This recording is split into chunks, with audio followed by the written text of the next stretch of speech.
E aí, minha apresentadora, como é que foi a semana? Ótima.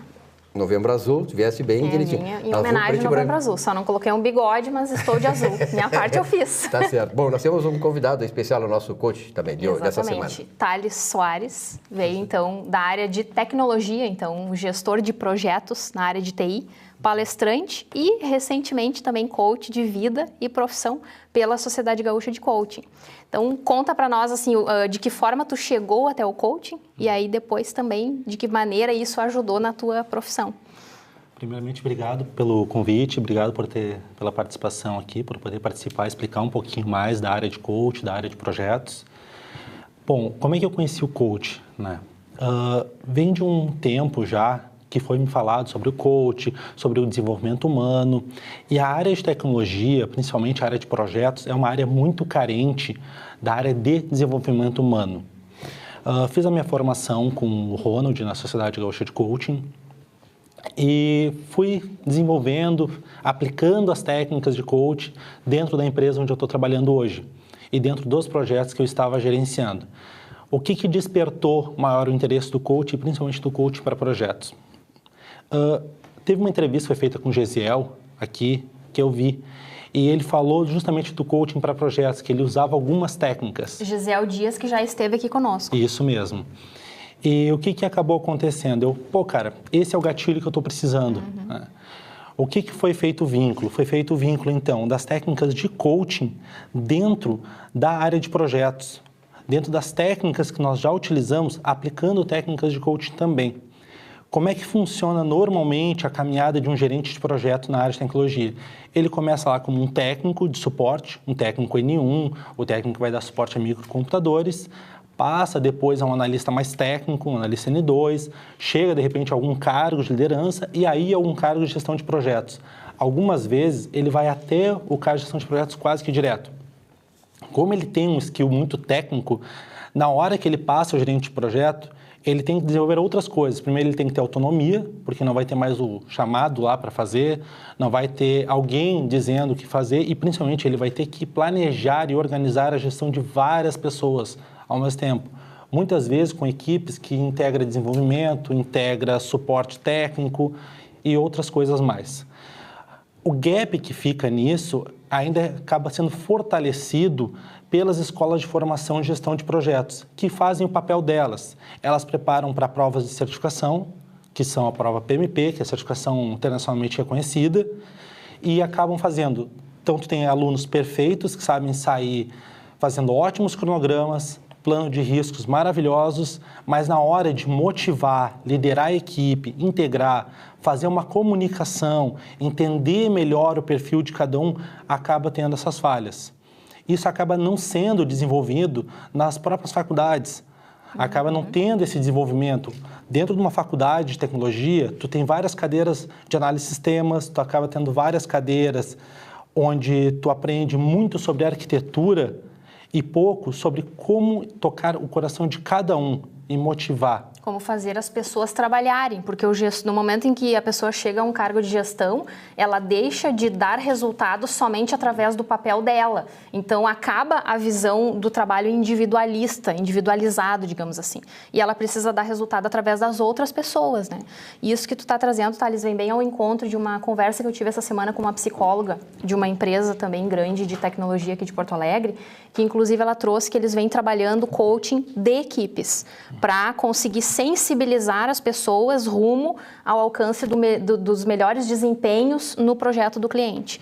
Porque o profissional hoje da TI, ele tendenciosamente é mais analítico, ele é mais racional, ele é mais centrado e ele também trabalha mais sozinho. Talvez isso seja até uma preferência, porém ele tem que se colocar no lugar do cliente, então não tem como fugir do relacionamento interpessoal. Exatamente. Existe uma outra questão ainda, especificamente no ambiente de projetos. Normalmente o ambiente de projetos ele é um ambiente de muita pressão. Os prazos normalmente são extremamente apertados, são extremamente curtos, os recursos financeiros normalmente são curtos também, e tu tem equipes pequenas, as chamadas equipes pequenas de alta performance. Quando tu precisa lidar com esse tipo de profissional, que muitas vezes tem multiprojetos, existe uma grande falta de conscientização para que essas pessoas consigam se engajar. o que acontece? Tu tem dupla subordinação. Normalmente tu tem um gerente de projeto e tu tem mais o gestor funcional dessa pessoa. Então, tu motivar, olha, agora tu precisa motivar para isso, não, mas agora tu também precisa estar motivado para isso. Isso, na cabeça do profissional, fica muito complicado. Então, o coach entra nesse caso para motivar a equipe como um todo. E, principalmente, ter a pessoa certa no lugar certo. Um projeto que serve para um profissional não é o mesmo que serve para outro profissional. Um profissional que não saiba, por exemplo, trabalhar sob pressão, de repente precisa estar num projeto ao qual não tenha tanta pressão. Que seja mais operacional e também mais segmentado, rotineiro, né? Exatamente. Existe a fases de projeto. Um profissional que sabe planejar, que seja mais visionário, é mais indicado colocar nos primeiros passos do projeto, onde está recém-planejando. Enquanto aquelas pessoas que são mais operacionais, é interessante deixar do meio para o final. Então, sempre é a pessoa adequada no momento adequado. Isso otimiza recurso. Eu vou dar um exemplo particular. No último projeto que eu gerenciei, logo após a formação, eu fiz, por exemplo, análise de preferência cerebral, que é tu identificar o perfil de cada um dos profissionais. E também fiz análise de como se comunicar com esses profissionais. O gerente de projeto, ele passa mais de 90% do seu tempo se comunicando. Então, saber se a forma correta de se comunicar com ele é escrita, é auditiva, visual, isso é importante tanto para os clientes quanto para a sua equipe. Porque o mais importante, mais do que todo planejamento, é tu saber repassar à sua equipe aquilo que é necessário. E ter humildade de entender que não são as pessoas que têm que se adequar ao perfil do gestor. O gestor tem que manter a sua humildade e entender que é ele que tem a capacitação, é ele que tem a capacidade de se adequar aos diversos perfis. Então, isso é um ato, na minha opinião, é um ato de humildade, isso que o Thales fez, de buscar uma formação em coaching e de amadurecer profissionalmente, né? Tanto que agora tu já está aí com novos projetos também, atendendo clientes, né? Com a mesma demanda que tu tem hoje. Sim. Eu atualmente atuo ainda como Life Coaching, né? Estou buscando a formação já do Executive, que vai ser feita agora em fevereiro. E ainda bem, né? Bastante esforço está aparecendo clientes, eles estão procurando, as pessoas querem procurar coaching, elas estão começando a entender o que é realmente o coach e o que isso pode agregar na vida delas. Nos primeiros clientes, alguns ainda não sabiam, não entendiam direito, mas com tudo que está sendo disseminado, hoje os profissionais estão começando a nos procurar.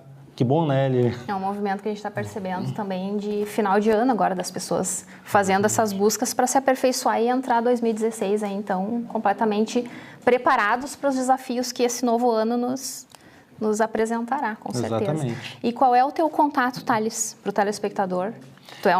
Tu vem de um segmento bem específico, então as pessoas estão carentes, né, do teu contato. Sim. Pode procurar pelo meu site, www.thalessoares.com.br. Tem o blog www.filosofiacoaching.com, né? E lá já tem todos os meus contatos, telefone, e-mail. O e-mail é thales@thalessoares.com.br. Aí eu sempre respondo, olho todo dia a caixa. Thales, e em relação, digamos, a essas empresas de alta tecnologia, porque a gente sabe muito bem que ainda a ciência e a questão da, digamos assim, dessa questão comportamental, mais humanas, tem essas rixas, né? Enfim. Mas como é que está a receptividade, assim, diante de uma oferta de um trabalho desses para a equipe? A receptividade é boa. Tá? Como é que isso normalmente funcionava? Tu tinha um gestor e tu delegava uma área de RH, a uma área de psicologia, né? Só que o RH, por mais próximo que ele seja, ele não consegue estar no dia a dia. É muito difícil tu ter um recurso humanos que consiga todo dia fazer feedback, ou todo dia tu chegar, ou ter mesmo abertura. Normalmente as consultorias, principalmente consultorias menores, ela tem um ambiente muito corrido. Então não tem outra velocidade. Tem sido receptivo porque os próprios gestores começaram a se desenvolver e viram que é mais barato. Até porque, assim, qual é o risco de tu contratar um profissional do mercado que tu não sabe se vai se adequar à tua empresa e tu desenvolver algum profissional interno que tem interesse em crescer e que tu sabe que já conhece a tua cultura, já conhece os teus clientes, já sabe como lidar com os teus clientes. Por isso tem sido bom esse trabalho. Eu estou hoje com um cliente de Executive Coaching, que é uma empreendedora, e é justamente isso que ela vem trazer. Eu prefiro desenvolver internamente do que procurar no mercado. Os gestores têm entendido que gestão de pessoas, já disse o José Luiz Bichuete num livro, que gestão de pessoas não é com RH. Na verdade, não é só com o RH. É com os gestores, é bem isso que o Thales está falando. Você, gestor, precisa fazer o seu papel no dia a dia, por mais que o RH esteja nos bastidores lhe dando suporte. Então... E também eu acho que é uma questão de, eu acho que você trazendo alguém de fora, né, do ambiente empresarial, pelas relações humanas que existem, conflitos, enfim, todas aquelas coisas que são comuns nas relações humanas muito próximas, eu acho que já é uma coisa também melhor, né? É algo assim, uma oxigenação que vem de fora, é mais aceita. Uhum. Sim, é porque justamente existe uma tendência natural a quando tu está no meio do ambiente, tu não enxergar Santo de casa não faz milagre também. É o próprio. E quando nós pegamos um recurso humano interno ou um gestor interno para fazer um trabalho, ele já tem ele já tem uma cara, ele já conhece a personalidade dele. Então, é claro, todo ser humano dentro do seu ambiente de trabalho tem seus pontos fortes e seus pontos de melhoria. O próprio julgamento que um profissional faz a outro, isso dificulta muitas vezes. Então, por isso, muitas vezes é melhor tu trazer um profissional de fora, um profissional totalmente isento, que não existe interesse, não é parte interessada por completo naquilo ali, para desenvolver as pessoas. Jesus não fazia milagres em Nazaré porque lá ele era considerado o filho do carpinteiro ali da esquina, né? Thales, obrigado né, pela presença. Obrigada, Thales. Voltará mais vezes. Obrigada por ter compartilhado conosco a tua experiência. Muito obrigado. Tá certo. Um rápido intervalo, já voltamos.